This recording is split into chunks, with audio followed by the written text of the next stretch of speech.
All right. Skill number 3 in MA 106. We did angles, we did polygons, and so what comes up next is circles, which is, if polygons are sort of figures with straight lines, circles are figures with exclusively curvy lines, right? And you can see this is going to start tying back to the angle stuff that we were doing in skill number 1. So this is kind of smooshing together skills 1 and 2.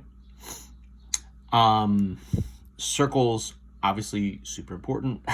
We sort of said before, right? Cars ride on wheels, wheels are circles. And certainly any kind of rotation stuff sort of has aspects of circles kind of built into it. What we have for circles, so rather than sort of our normal dimensions in the way that we sort of talk about them for polygons, and we have like lengths and widths, circles don't kind of have that in the exact same way, right? I mean, a circle itself is, let's see how well I can draw one freehand. Oh, that's not the worst circle in the world. So the basic idea is you pick a center point, which maybe I should have done first, and then you move a certain distance away from that, and then you rotate around 360 degrees. So you have some center point, excuse me, wherever, and then you're a certain distance out from that, and then you're rotating around 360 degrees, and you create your circle.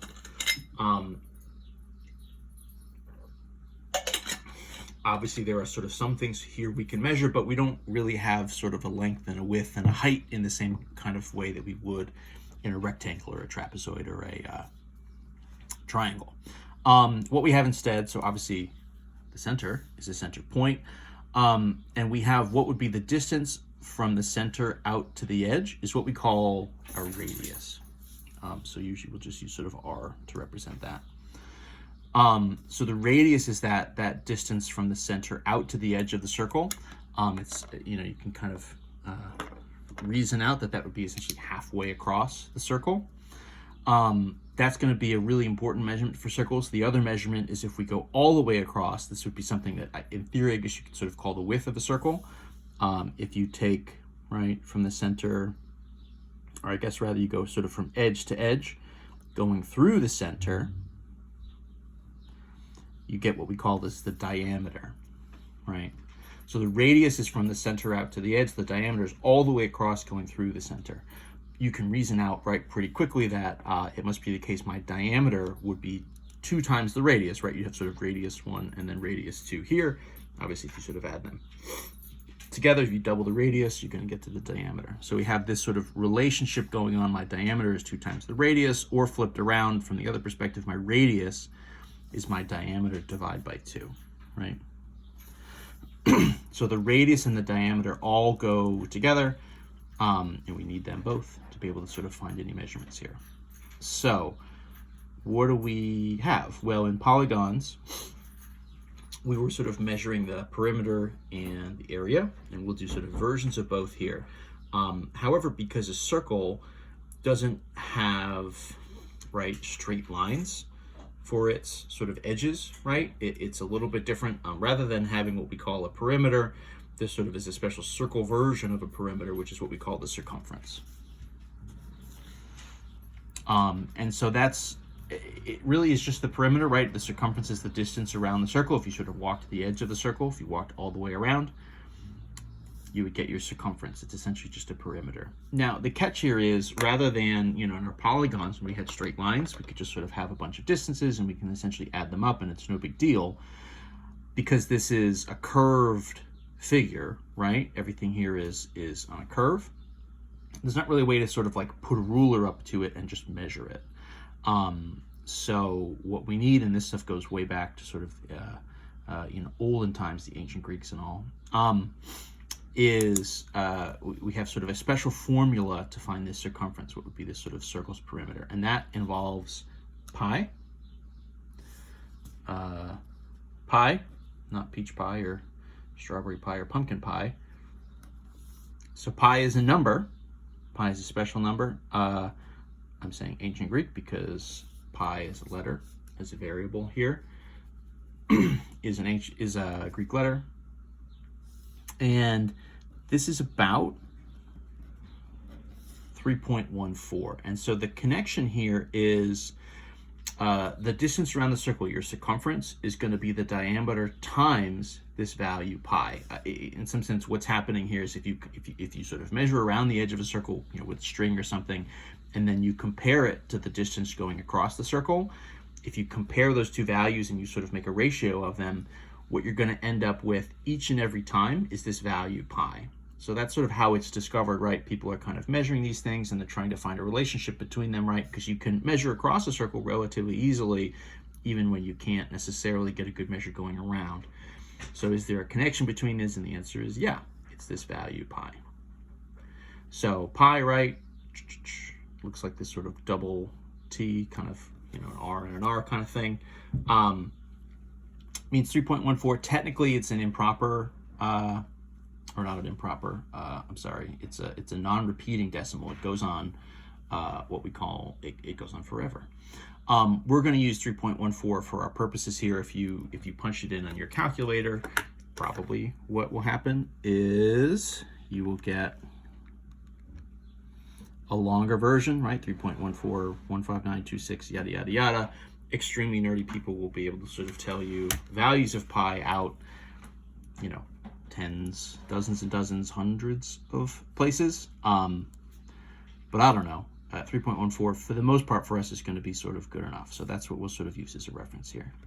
So we need pi to be able to sort of get ourselves from the diameter to the circumference. Also because the diameter and the radius, right, have this relationship. The diameter is 2 times the radius. You could think of the circumference as 2 times pi times the radius. So either of those formulas work. In some sense, you'll just use whichever one is more convenient depending on what measurements you have. What we can do when we have the circumference, right, when we know the sort of distance around the circle, we can tie this back to some of the angle stuff that we did in skill number 1. In this sense, what's happening here is you can look at the distance around the edge of the circle when you're doing some sort of a partial rotation or in theory, sort of multiple rotations. And that's going to give you what we call arc length, right? So the arc length is the distance around the edge when you rotate it a certain amount. You can see this sort of highlighted portion here. We're using S here to mean arc length. And this is a relatively simple calculation, assuming you know the circumference. The arc length here, right, you could kind of reason this out if you say, well, if I rotate 360 degrees the full way around, well, that would get me, right, the full circumference, right? 360 degrees would get me the full circumference. So essentially all we're doing to get anything less than that or greater than that is you're just kind of setting up a ratio. So it's going to be sort of whatever your sort of amount of rotation is, your sort of angle over 360 times the circumference. That's going to get you the arc length, right? If you think of this in terms of like, okay, well, what if I go halfway around, right? If my angle is 180, then you'd have, well, whatever your circumference is times 180 over 360. That would obviously be 1/2, right? You'd have this sort of half circumference, right? Or a quarter rotation, a third of a rotation, right? All of these things, you're essentially just sort of taking those fractions and multiplying them by the circumference. So the generic version here is with the angle, and then sort of just to sort of write everything out and tie it together, right? Our circumference, we said, is 2 times pi times r times the angle over 360. Or, right, if you want to use pi times diameter times the angle over 360, right, just to sort of have everything written out, that would be sort of the 2 different versions of it. Let's just look at a couple examples from the book relatively quickly. If we took a tire example just as something, right, if you have a tire where the diameter is 54 centimeters, let's find the radius and let's find the circumference, right? So we kind of need the radius. I guess we don't need it to find the circumference, but we'll sort of find them all anyway. It's a good idea to just sort of have everything there. Pretty quick calculations in this case, right? Your radius is just your diameter divided by 2. So if the distance all the way across is 54, divide it by 2 to get 27. That's your radius. Your circumference is just going to be pi times the diameter. So you're just going to do 3.14 times my 54. And then if we punch that into the calculator, we would end up with something like 169.6 centimeters. Pretty quick calculations here, right? Again, we're using 3.14 for pi. That's what we're sort of using for that value. If you use the pi button on your calculator, that's fine. It'll probably give you a longer decimal you can work with. Just something you need to be aware of, that you're going to get a little bit of an extended version of that number.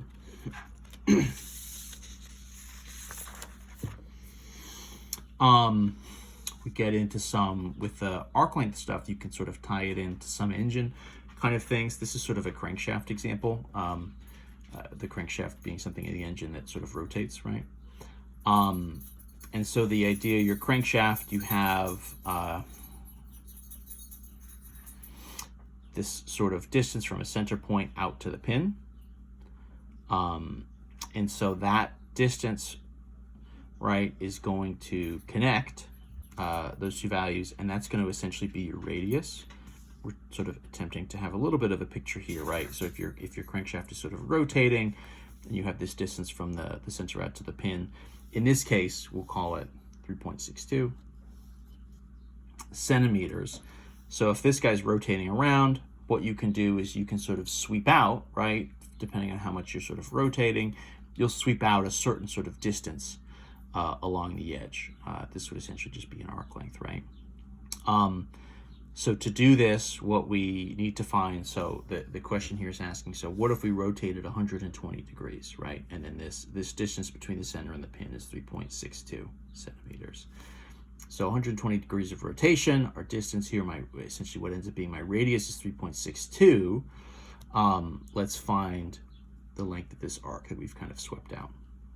So if we do a circumference calculation first, right, my circumference 2 times pi times the radius, you could do 3.62 times 2 to get a diameter, of course. All these things work.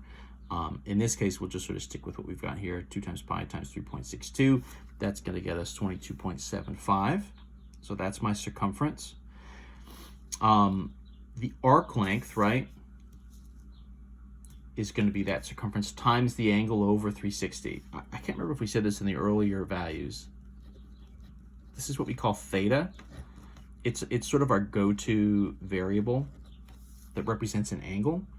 If we didn't say that before, I honestly just don't remember. But there it is now. If you're seeing that, you're saying, wait a second, what does that mean? So this is theta, and it's our go-to variable for the angles. So in this case, we're rotating 120 degrees, right? Over 360, you could kind of do a back of the napkin calculation. This is essentially going to be a 1 over 3. So if the full distance around my circumference is 22.75, times 120 over 360, or, times 1 over 3, we're going to end up at 7.58 centimeters. That'll be where we end up for our arc. So we could ask you sort of generic questions, or we can ask you something that's a little bit more closely related to engines and automotive. Arc lengths are going to be super important when we talk a little bit more about sort of tires rotating, kind of engine RPMs becoming wheel RPMs, turning into distances, right? Because as you rotate a tire, the distance the tire travels is going to sync up with how much distance is being covered in the rotation along the edge of the tire, right? That's saying like where the rubber meets the road, right? So it is, literally the tire, right? The rubber on the tire is what's touching the road. And as the tire rotates and spins, you're sort of moving along the road in a straight line. And so the connection there is going to be, so the distance traveled is going to connect to how much of an arc you're sort of covering as the tire rotates. We'll kind of tie those things all together a little bit more in the future, so sort of keep that in mind. For now, we have this sort of crankshaft stuff and some of the other things. All right, see you again in video 2.